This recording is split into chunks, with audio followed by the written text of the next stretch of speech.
Good morning, interweb. A thing has happened in my life that means I need to put Artifexian on hold for a little bit. Now, I really don't want to put it into hibernation again, so I'm going to start a new series as a sort of transition thing. World Lang Review Showcase thing. Basically this video. I asked my patrons would they be up for submitting worlds and languages for review, and they said yes. So here are 4 of the ones that I thought were really cool. First up we have Elizabeth Fritcher, who submitted Riprock Isle. Remains of a proud land. Thousands of years ago a magical disaster ripped the island apart, leaving behind a wasteland covered in fog and a great wound in the planet. All attempts to explore the ruins have ended in brutal failure.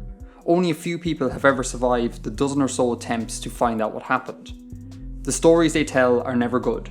Stalked by ghosts of the dead, hunted by monsters, animals and plants, warped by proximity to the wound. One survivor claims the cliff face his team was climbing came to life, swallowing them whole. No one has attempted an expedition in hundreds of years, but the fog is growing, the sea boils, and the monsters are venturing further towards the mainland. So Elizabeth, I really like this. It got me thinking about how such a thing could be employed in a non-fantasy way, and it made me think of things like, say a world had like a mega Ganges, like a huge river delta, or a mega archipelago somewhere, and all the wonderful sort of creation myths that could arise out of that geography, you know, worlds fracturing and things like that. So I think this is a really cool idea that can be employed both in a fantasy setting like you were doing and in a non-fantasy setting. Next up we have Sebastian Romu, who submitted his world Enterice. I've probably pronounced that wrong. In fact, I'm definitely going to pronounce nearly everything wrong in this series, so just bear with me, submitters. Sebastian has an entire wiki dedicated to this, links in the description, you can go check it out. He has pages on various notable characters, fauna, flora, and the thing that stuck out to me, he has a page on a thing called the Festival of the Moon, which he describes as follows. As there are 2 moons in the sky of Enterice, they feature predominantly in both the folklore and the religions of the peoples.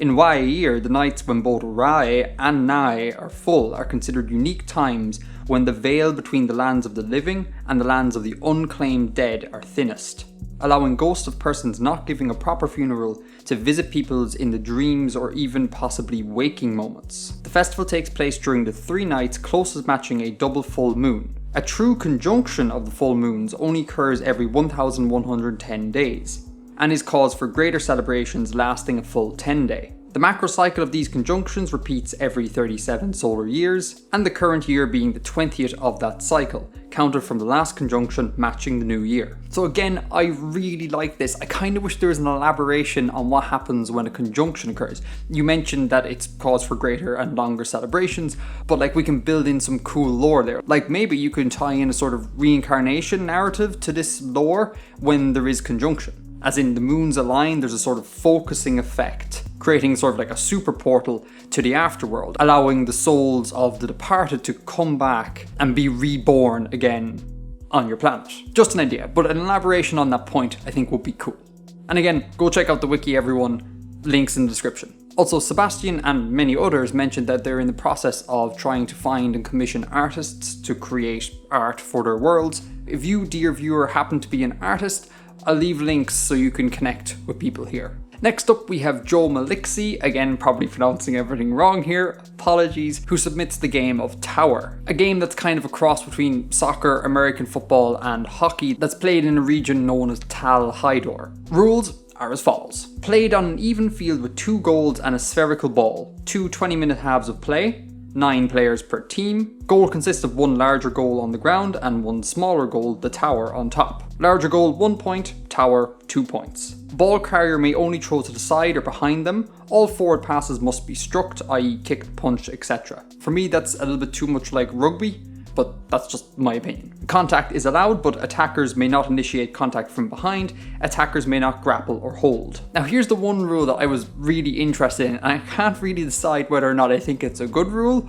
or a bad rule. A strike to the face is considered a challenge, and if the offended party accepts, play stops and the 2 may fight until one is knocked to the ground, after which both players are ejected for the half. So on the face of it, this strikes me as a sort of a broken rule, because if you imagine Team A had like a star player, an elite athlete, and Team B was just a whole bunch of like amateurs. This rule basically nerfs the star athlete, but buffs the amateurs, which could be a good thing, but it seems just kind of very unfair. So like the amateur comes up, hits the star player in the face. The star player has two options. They can either choose to accept the contest or not.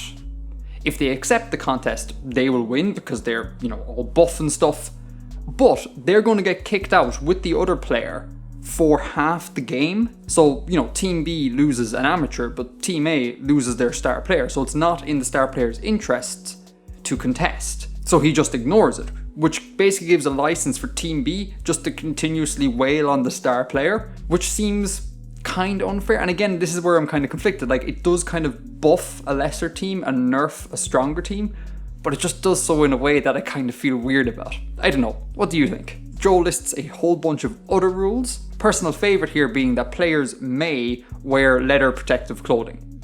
Emphasis on may. I like it. Last up, we have S. Rasmussen, who submits the pronouns from his language, Gaofedomi, which look like this. Gaofedomi's pronouns come from two different sources, the first language and the language that came through the tunnel world, practically English and Norwegian. The old language has a special set of pronouns assigned to royalty, which have survived into a fossilized form in Gaofedomi.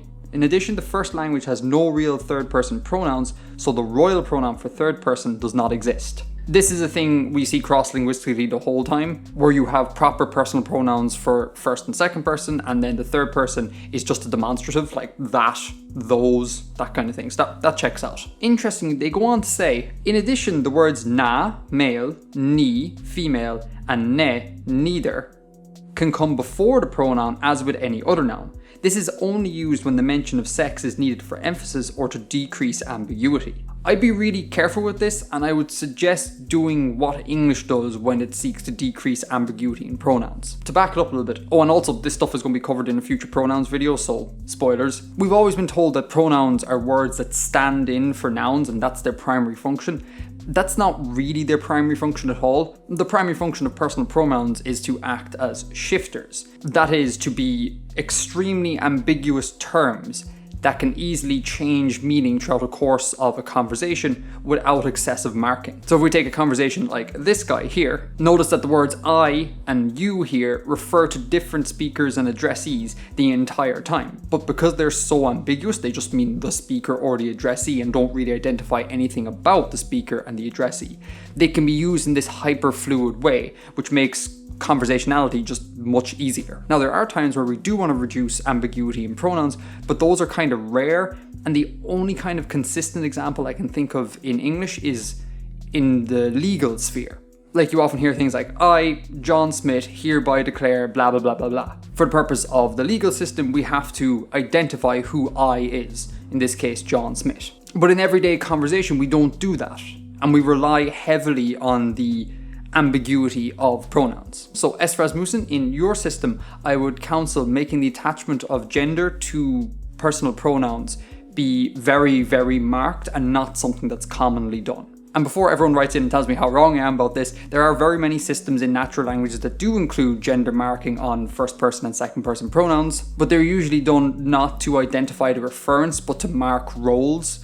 It's a complicated thing. See future pronouns video. Point is, pronouns, keep them as ambiguous as possible. And that is that. The first episode of Lang World Review Showcase thing. I'm going to need to come up with a proper name for this at some stage. If you would like to take part in this series, in this transition period of my life, I will leave a link in the description where you can submit stuff. Thanks for watching, and I can't wait to see what languages and worlds you have in store for me. Until next time, Edgar out.